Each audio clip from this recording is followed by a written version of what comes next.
Welcome back to All Things 80s. Now this is part 2 of the Knickerbocker Dukes of Hazzard series.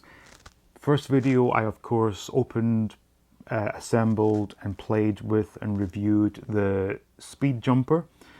This is the other toy I had as a child in the early 80s. This was the Wrist Racer, and this is of course the General Lee.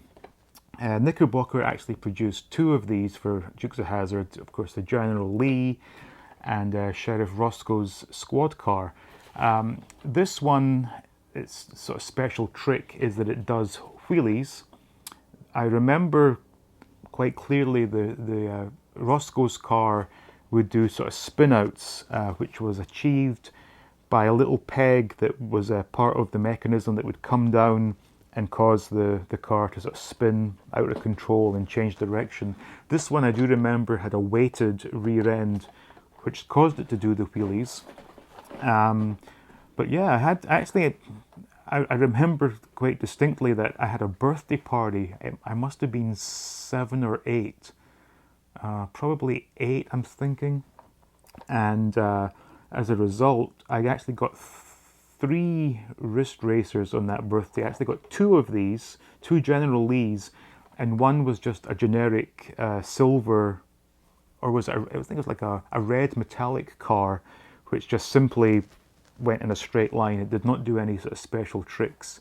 And I don't quite remember where I got Roscoe's car from, but I did have that one. But anyway, on to the unboxing, and we'll talk about this Wrist Racers from Knickerbocker. So, it's nice packaging here. You got the, picture of the Duke boys and Daisy. And all in all, it's a very nice card. Now, for anyone decrying the fact that I'm opening these vintage toys, look, this is not a display piece. The card is in pretty shabby condition. And to be honest, I just want to hold these toys again and, bring back the memories. So I'm not upset, or I'm not overly concerned with the fact that I'm desecrating these old relics, because I'm sure if in the future I wanted one for display, I could find a really mint condition. This is not mint. So, again, I'm being somewhat careful. As a child, this would have been ripped off. And, okay, I'm trying to see okay. I don't know if that's dirty or what, but anyway, it seems a bit cloudy. But anyway, so onto this. So the car itself, it's a wind-up car, and like I said, the back or the rear end is weighted so that when it picks up speed, it will actually pull a somewhat impressive wheelie. This one, I think that is a sticker for the General Lee and the flag. Yeah, the old one. Yeah, it's all stickers, but they're still on. And of course, the Wrist Racer mechanism itself, a very simple thing. This almost certainly will not fit on my wrist. It almost does, but the idea would be that you would wear it like so, and you would wind it up, and then when the car was in place, fully wound, you would pull out this ramp and put put the whole wrist down like so, and then you would eject it by pushing. Yeah, I remember now. So the first press lifts the hatch here, and the second one will release the car, which I'm assuming can be done in one motion. I don't quite remember. Oh yeah, it's one motion actually. So pops and releases the car. So I think you have to put this in first before winding it, because if you wind it, let's just see what happens. Okay, there we go. That's pretty fast actually. Wow, I do not remember it being that fast. So anyway, we'll put it in, lock it down, wind it up. So we have to imagine this would be on my wrist. Fat man cannot fit this on his wrist, and you would put it down to ground, sort of ground level, and lift the hatch, and there we go. Out of control, but wow, you get the idea. And of course, as it slows down, it doesn't do the wheelie because there's not enough force going back. But yeah, one more for the road, right? This was fun. It would have been more fun if I could have worn it, but you know, what's going on?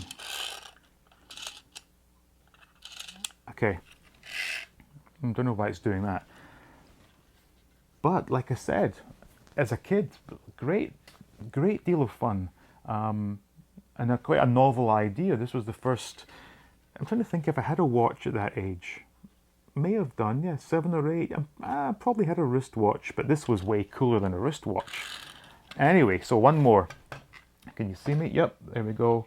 Down and up. Okay, and that wasn't round enough. Okay, one more. I don't know why it's unwinding itself. Huh. Am I doing something wrong? In.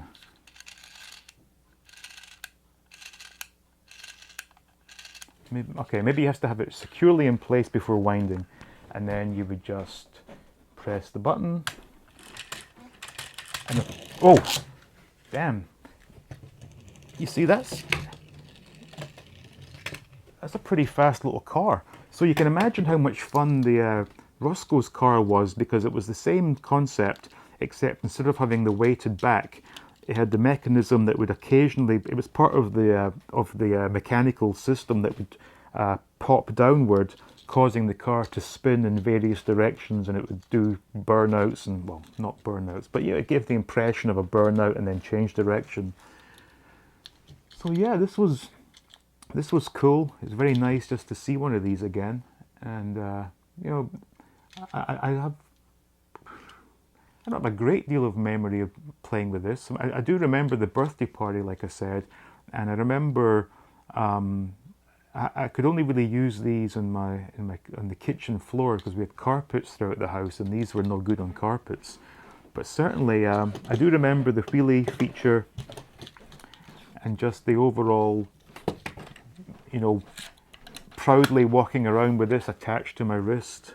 Yeah, good times. So yeah, anyway, so this was the Knickerbocker Risk Racers Dukes of Hazzard edition. Yep, good fun, good fun. So anyway, hope you enjoyed that, and if you did, please like, subscribe, and stay tuned for the next video where we will continue to unbox and review these Knickerbocker Dukes of Hazzard toys. See you next time.